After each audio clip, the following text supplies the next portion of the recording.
Today we are going to start with the determinants.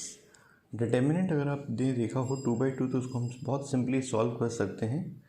Main diagonal की entries का product minus secondary diagonal की entries का product, so we can see the answer is -2। अगर ये matrix 3/3 होता है तो हम किसी भी रो या कॉलम पर इसको एक्सपेंड कर सकते हैं। यहाँ पे मैंने फर्स्ट रो पे इसको एक्सपेंड करने की कोशिश की है। So positive then negative then positive means यहाँ पे आपका साइन चेंज होता है। ये हमने यहाँ साइन चेंज कर दिया। जब हम 1 लेते हैं तो हम इस रो एंड कॉलम की एंट्रीज को छोड़ देते हैं, तो आपकी एंट्रीज हो गई 3 6 9 8। 4 के केस में आपकी एंट्रीज हो गई 2 6 7 8 और 5 के केस में आपकी एंट्रीज हो गई 2 3 7 9।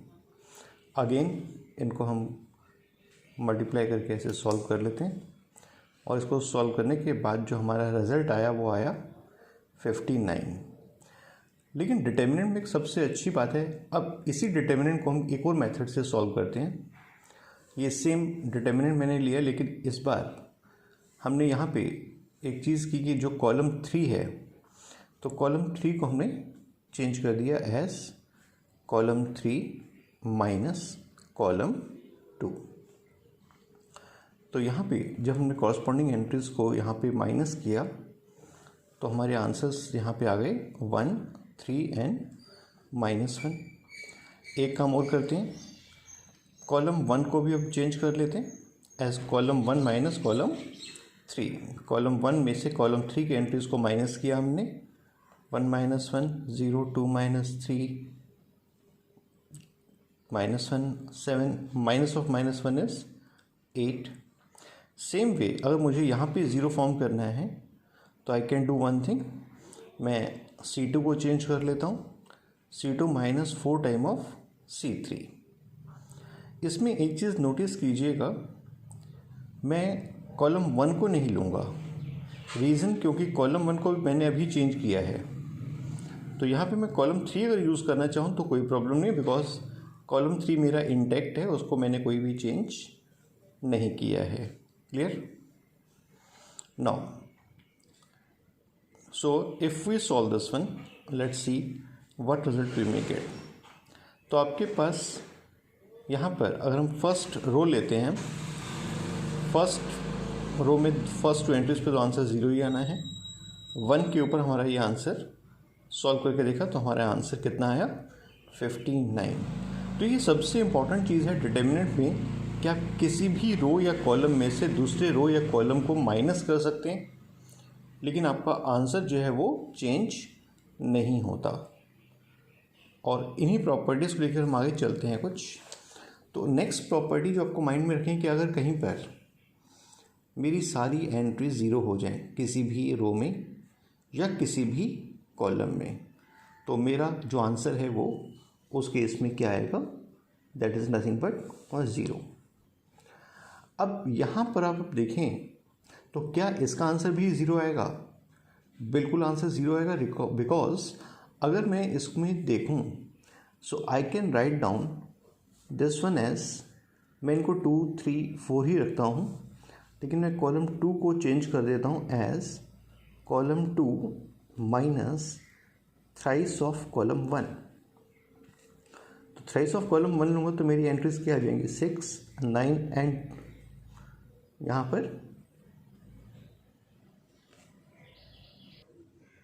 तो यहाँ पे आपकी जो ऑलरेडी एंट्रीज हैं 6 9 एंड 12 हमारे पास हैं, और इसमें से हमने माइनस भी किसको करना है 3 टाइम ऑफ दिस। तो 3 टाइम ऑफ दिस लेंगे तो यहाँ पे क्या आएगा 6, यहाँ पर 9 और यहाँ पर 12। यहाँ कुछ भी एंट्रीज हो ध्यान से देखें, ये हमारा 0 हो गया, तो इसलिए हमारा इसका पूरे का आंसर क्या आएगा, दैट विल बी 0। तो आप एक सिंपल माइंड में रखिएगा, अगर 2 रोज में there is a same ratio of all the entries then the answer is 0। तो आपके पास चाहे ये कॉलम्स हों या रोज़ हों, और किन्हीं भी 2 में आपका रेशियो सेम चल रहा है तो आपके लिए आंसर 0 होगा।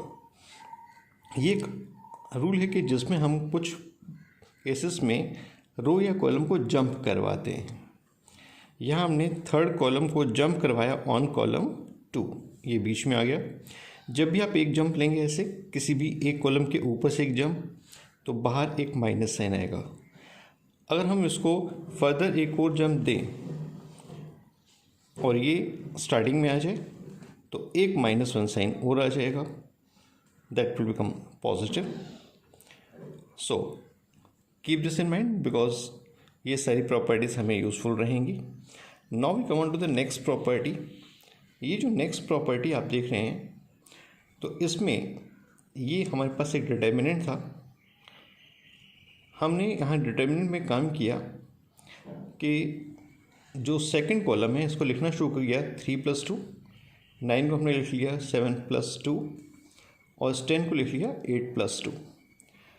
डिटर्मिनेंट की एक खास प्रॉपर्टी जो आपके पास है कि आप इसमें ये 3, 7, 8 को लेकर एक डिटर्मिनेंट अलग बना सकते हैं और ये 2, 2, 2 को लेकर आप एक डिटर्मिनेंट अलग बना सकते हैं।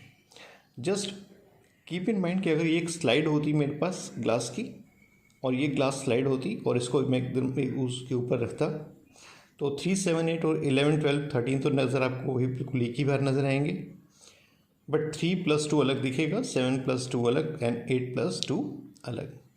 इस टाइप से हम डिटर्मिनेंट में किसी भी डिटर्मिनेंट को ब्रेक करके आगे सॉल्व कर सकते हैं।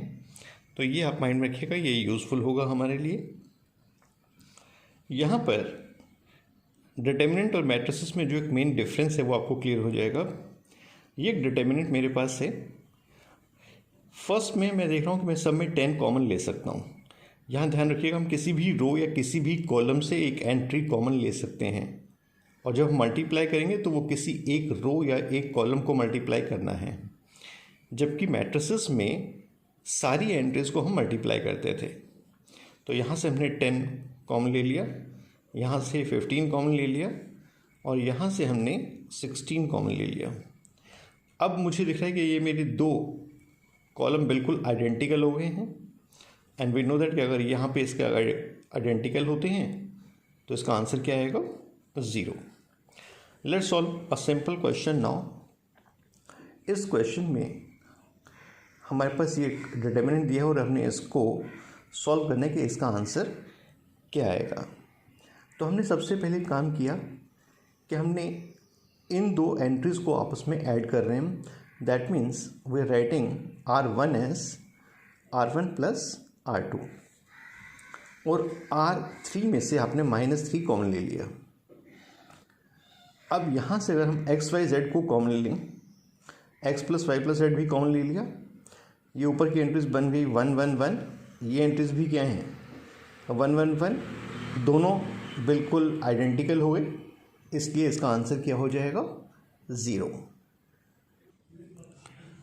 दिस इज अनदर क्वेश्चन जिसमें हमें प्रूव करने को कहा है कि ये जो डिटर्मिनेंट इसका आंसर आपको 0 प्रूव करना है।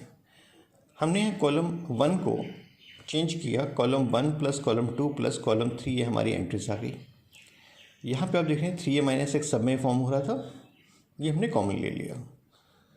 कॉमन लेने के बाद आपके पास एंट्रीज बन गई 1, 1, 1, a - x इन दोनों में है, इनमें एक में प्लस है, एक में माइनस है, इनमें एक में माइनस है, एक में प्लस है।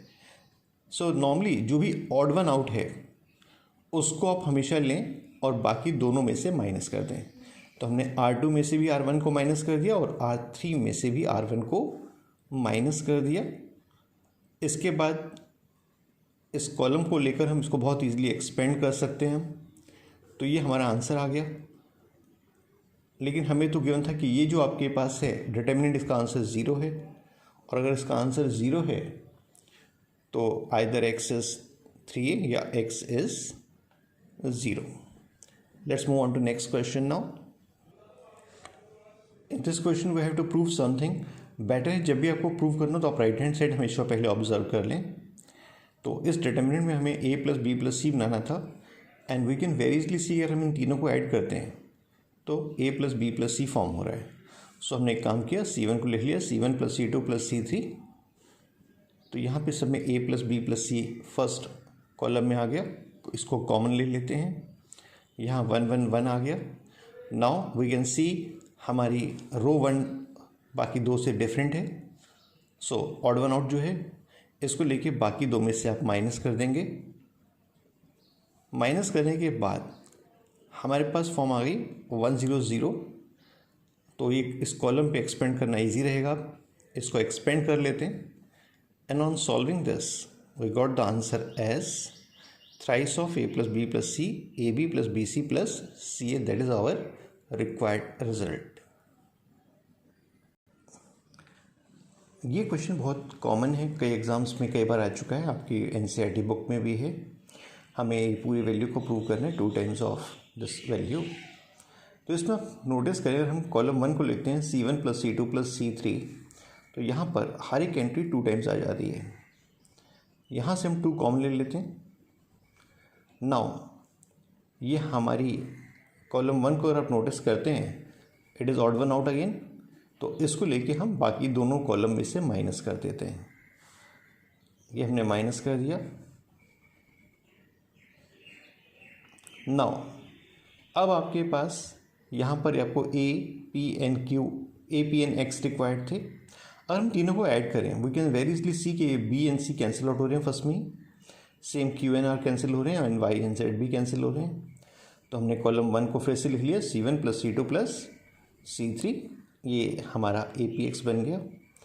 माइनस इन दोनों में से हम कॉमन ले लेते हैं, तो that is our required answer. So I will share more question in the next class. Till then, goodbye.